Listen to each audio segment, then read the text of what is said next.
Hello viewers, welcome to Ken's Business Summit. My name is Hon.Oyenike Adeleke, and today I have in our studio Hon.Oyenike Adeleke.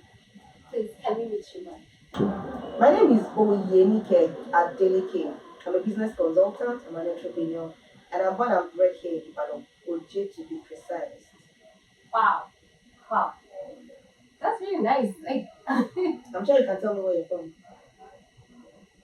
I wouldn't. I actually know where I was born. Okay, so that means you have to find out. Maybe I will find out actually. That's an assignment. I will. Okay, so moving on, as a consultant, what advice do you have for the youth on business initiatives? Oh, fantastic. I've been able to work with youth over 10 years now. And one of the things I've discovered is that when it comes to entrepreneurship and youth development, a lot of people venture into ideas that they know nothing about. So my advice is whatever business or whatever entrepreneurship ideas you want to go into, please ensure it's something you're passionate about. Don't do it because it's in vogue. Don't do it because people are doing it around you. Do it because you're passionate about it. You love to do it. Do it in such a way that even if you're not being paid, you'll still be doing it. So that is how you discover what your natural instinct is about. Okay, I understand. So what if my friend is doing it and I also want to do it because she's It making doesn't money? last. It doesn't last because the passion is not there. And once passion is not there, some point you just wake up one morning and ask me, so what am I doing here? Because it's not you. Everyone is wired to be something. God has created everybody in a particular way. I'm sure there's something you love doing, speaking, facing the camera. Everybody has something. I have my own. So whatever it is I love doing, I'd rather stay with it. I advise young people to also stay with it. So it's a question of self-discovery. Who are we? And then that answers the question. So that's a very beautiful answer. Like, thank you very much. So can I ask you another one? Sure, why not? When they say or anybody say they don't have enough capital to start up a business, what advice do you have for such person? Everybody has capital. There's something called social capital. There's something called financial capital. A lot of young people have social capital. And then they have cosmetic capital. They have fashion capital. An average young person will tell you, I don't have money. But he's wearing a Ralph Lauren shirt, a Louis Vuitton bag, you're wearing Brazilian hair. Those are your capital. Sell them money to start a business. I sold my chain. I tell this story everywhere. I sold my gold chain to register my business over 20 years ago because I was at a dilemma where I wanted to take a business from a multinational and they weren't going to give me the business because my business was not registered. And I lost that business, but I was able to understand that as a business, you need to register a business name with Corporate Affairs Commission. So on my way, I asked everybody, nobody had money to give me. And then I asked myself, what do I have? While back then in UI, I had this gold chain that I wear around.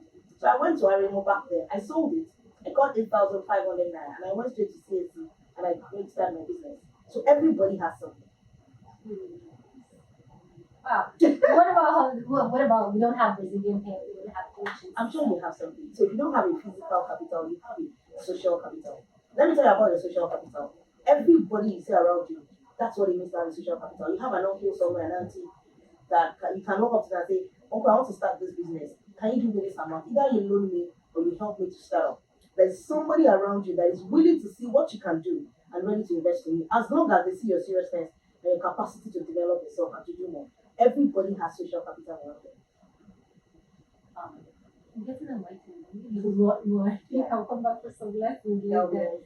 Okay, so what is your take on the government initiatives to provide loan and help for business people?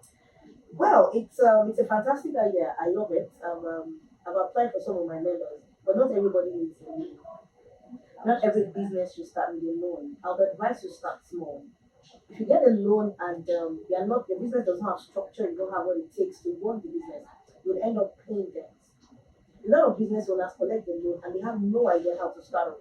They have no idea what to invest the loan in. So my question is, you want to get a loan of 200,000 naira, you should have at least an equity of like 150 or 300,000 to add to what is on ground. You don't take a loan to start up a business. It's not advisable. Because you need to make your mistakes with your money, not with borrowed money. You need to make your mistakes, rise up and fall, do all the here and there before you go and venture into a loan because loan can be a lot of pressure. And if you're just starting a business on loan, at the end of the day, you forget the idea, you forget the business itself, you're running around paying the loans. So it's not advisable for young people to start a business with loans. Okay, so what are the different loan schemes and how can one assess them? Is there anything your office is going to? Well, yes, there is one from Oyo State government. Presently, His Excellency released a loan under OICPA. There's a lot of people applying for that loan, but the challenge is there is no structure. So once they get to the stage of loan disbursement, they ask you for your business name registration. If you don't have a business name, just business name, not even limited liability, you will not access the loan. If you don't have your books up to date, what I mean by books, your sales books, your cash in, cash out, all those things, you can't provide it. They will not give you the loan.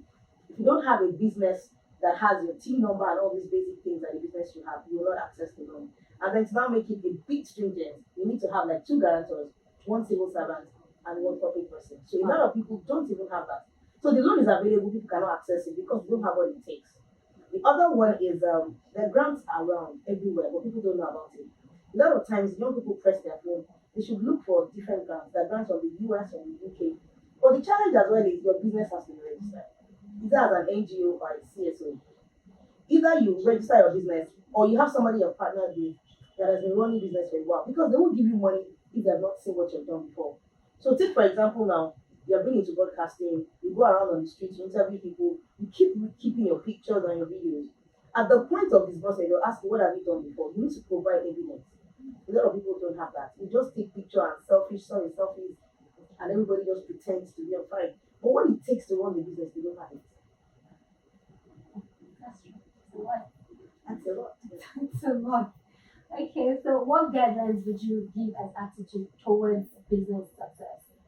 Attitude is number one thing that I have a problem with in this generation. There's this lackadaisical attitude about people. Wow, I see. Yes, everybody just feels like things will be fine. Just act as if there's no tomorrow. The attitude behind an average person's life is alarming. Everyone is on their phone 24/7, not adding value to that place, but just watching pictures, videos. The attitude to life should be taken more seriously. I see it's because an average Nigerian or average young person, you're still staying with your mom at 18, at 20, you're still staying with an uncle, they're still feeding you. If you have to fend for yourself, not look at everybody that is on their toes now, it's because they have to fend for themselves. Nobody's giving you pocket money, nobody's taking care of you, nobody's giving you anything. At some point, you just sit up and ask yourself, what am I going to do with my life? At that point, the attitude will change.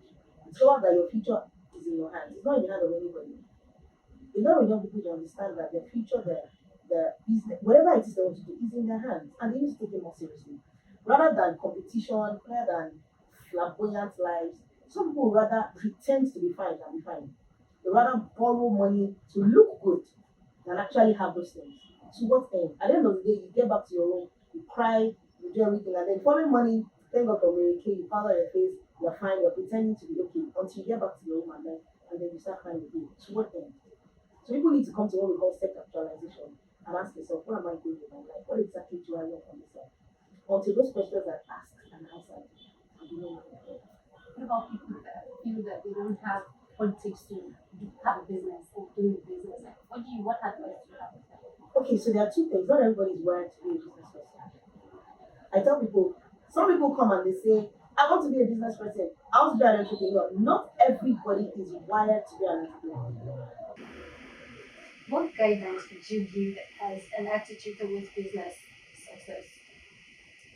Well, the attitude to business success has to do with the individual. A lot of times, attitude for entrepreneurs or business owners has to do with their background. A lot of young people have a terrible attitude when it comes to life, when it comes to business, and that's one thing they need to work on. Attitude determines a lot of things. In which I would say attitude determines your attitude. A lot of times, you want your social capital, the attitude you give to people around you will not even allow them to support you as an entrepreneur. So we advise that people should learn how to talk, should learn how to interact with people, should learn how to check on your friends. Don't call people until you need them. That's what we call social capital. Make sure you have people around you that you can call up at any time. And when they call us, you need to answer. Because one day you will need them, just like they will need you. So my question is, these people that don't actually have the business capacity, like what advice would you give them? You know, Okay, so there are two types of people. Not everybody is wired to be an entrepreneur. Entrepreneurship is not for everybody. I have friends that on a normal day, what they like is wake up in the morning, get to the office, get a coffee, sit behind the desk, treat their files, go for break time, close at 6 and go home. Whereas some people are wired to be on the streets. buying and selling, doing business, coming up with ideas, implementation of ideas. So you need to ask yourself, if you are not an entrepreneur or a business person and you're not wired to be one, don't venture into business because it will be frustrating. Just like I cannot sit in an office for too long. I love entrepreneurship. I love business. I'm always on the road. I'm always driving on the street. I tell people that I can drive 12 hours straight myself. I don't even use a driver. Why? Because I just like it when I'm on the road. I have friends that are not like that. They are my opposite. They would just rather sit in one place from 9 to 6. So when it comes to entrepreneurship, you need to ask yourself, am I supposed to be an entrepreneur? Don't do it because it's a vogue. Don't do it because it's the word that everybody is saying now. Don't do it because you don't have a job and I just looking for something to do because you will not be able to sustain it. Even if you do it initially, the moment you get what you want, you'll leave it. So advice that young people should ask themselves, if you are looking for a job and you don't have, rather go and volunteer rather than start a business. If it's not you, don't venture into it. So it's not bad if I want to venture into Oh no, business. it's not bad. It means it's not you. And it's not a bad idea. It means that you are not wired for that kind of thing. So while you're looking for a job or while you're trying to settle down, then go and volunteer somewhere and keep adding value to yourself. That's nice. I love that. And everybody's not built for business. Oh, no, not everybody's I don't think I'm built for business. I can see that. Okay, okay. What's your vision as a politician? I heard you're a politician. Mm. Yes, I am a politician and Okay. business consultant, and my plans for politics is still intact. One of the ideas that one of the things that made me go into politics is the fact that not every young person is looking in that direction. I will keep complaining about the leaders. So if you're not getting involved, at what point do we change the dynamics or we change the narratives? So I still plan to go into politics, I still plan to protest, I still plan to do what I've wanted to do. But you see, one thing that I've been able to discover about politics is that most of us go into it without prior knowledge, without being educated, without being mentored. So when you get there, you see that it's a new world entirely. Politics is not something you do if you don't have antecedents, you don't have mentors. See, all this, there's no godfather, forget it, there's godfatherism in politics. Somebody has to introduce you. Somebody needs to teach you how it is done. I've been able to learn that in politics, you need to learn the art of politics. I'll give you an example. When I was contesting, one of the things that helped me was that my dad was into politics. And then I used to work with him a lot, so he tells me a lot of stories. So the first time I came out and I started pasting my posters and all that, the first question they ask you is, where are you from? Where is your local government? Who is your father? What have you done before? You know those questions. That's why I was able to tell you that I'm from OJ to be precise. My father taught me all those things. Because people feel like they're going to politics because they want money. You have not done anything before, you have not impacted anybody before. But because there's an opportunity, you think I just get there, carry the money and leave. So they'll ask you, Omotania, who is your father? Where is your village? Most people don't even know anything about it. I went to my village, I met my father's friends. I was able to come down to the people's level. My local government is inside Ibadan, those interiors and Pomonara. And I was able to speak their language. You can't go into politics and speak English like this. If you hear me speak Yoruba, you won't believe it's me. I had to blend in. So it's a learning curve. It's a learning curve for me. And I think I've learned some. I've not learned everything. That's why I said the second time is going to be better than the first time. But everyone that wants to go into politics needs to understand that it's a game. And you need to learn how to play. I don't know about others, but most youths from now, I think all they think about politics is money. Money, yes. Because that's what they see. Politics is all about money. It's beyond money. It's Beyond about money. service. Basically, it should be about service. So would you advise the youth to venture into? Oh yes, I have an politics? NGO, Young Women in Politics. We're encouraging more women to come to join politics now. And we're not just asking them to contest immediately, we're training them against 10, 20 years. It's not an immediate thing, but they need to understand. Some of them, you have them to go back to their village, go and find out who their father is. Some of them don't even know where they come from. You can't do politics without that. They would insult and abuse your father's family. Those people are wicked. Okay, so what are your favorite pastimes and how do you relax? Even as a politician. How do I relax? Okay, I get that question a lot. Um, I really don't, in the sense that what I call relaxing for some people is still work. Okay, so I'm here now. On an average, I wake up early. My day starts early. I have a 14-year-old daughter. I have 3 children. And I still spend time with them. I still cook. I still go to the movies with them when I can. But the best thing for me to relax is talking to people, talking to young people, encouraging them, mentoring. I love when I'm around people.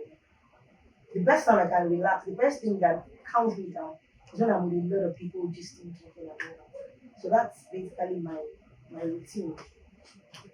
We have this CEO, this big okay, so it's nearing the end of our show. What advice would you like to give? I was thinking like the youth, people, the old, the young. What advice would you give? Otherwise, that the youths, everybody should go into self discovery. There's a whole lot of fake going on around. You want to be this person, you want to be that person. You know, I tell people that a lot of people come and say, Oyenike, I want to be like you, and I say, you cannot be like me. Because if you want to be like me, starting from where I started from.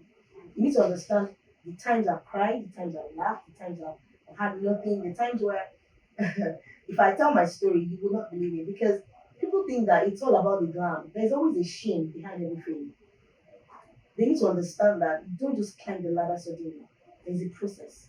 When I was coming upstairs now, I couldn't have jumped from that place all the way up. I had to climb the ladder. Young people should learn to take time to climb. But everybody wants to blow. Make it fast. Yes, that's why they end up being messed up. And then to an average young person that has aspiration and dreams, you cannot afford to give up on your dreams. Dreams come true if you hold on and you keep pursuing it. It might not come true overnight, it might take you 7 years or 17 years, but one day to come. But it takes consistency. A lot of people are not consistent. And you see, I tell people that for you to write a story that will be interesting, there are chapters in every story. Every phase of your life is a chapter. The chapters where I know the best chapters that sell are the chapters when you cry, when people want to hear the stories behind your cry. They want to know how you were down and you stood up again. The most interesting chapter is not when you are already late and everyone's like the glam. You know, it's bad news that sells. And everybody has to go through that thing. So during those periods, make sure that you write down every detail because you have to plan it. You can't get this okay. And to the older generation, please allow the younger generation to be themselves. Allow them to explore. Allow them to discover themselves. You know, my father was a medical doctor, blessed memory. He wanted me to be a medical doctor, and I told him I cannot. It's not me. But four children, and my father had over 5, 6 clinics in Ibadan, and nobody recognized him. As in nobody. And at some point, he stopped struggling with us because he saw it was not us. I can't stand the sight of blood. I cannot just stand it when you are hurt.